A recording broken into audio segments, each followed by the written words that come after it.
Mēs uztaisījām šādu podziņu mediju plānos, pilnīgi visos mediju plānos, plānojot gan kampaņas, gan pašu kampaņas medijiem, ir teiksim, iezīmēt visus datumus. Ko tas nozīmē? Patiesībā tas atvieglo plānošanu. Piemēram, ja ir gara perioda un katru dienu ir pilnīgi identiski tas pats paredzēts, tad mēs uzreiz varam saplānot visu garo termiņu.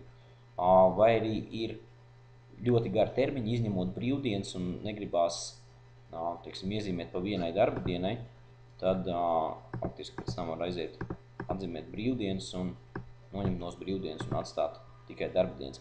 Tas ir ērti tādos gadījumos, kad ir kaut kas jau iezīmēts, bet tad atkal jāplāno varbūt otrs laukums, bet visam savādākās dienās, tad mēs ātri iezīmējam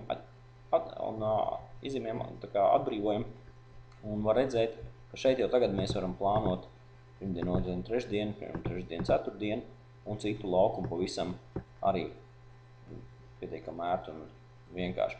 Tikpat labi, ja ir jāpārplāno un kaut kas jāmaina, atkal mēs visu atbrīvojam, skatāmies šeit, te mums nevajag, piemēram, vēl kaut kur nevajag.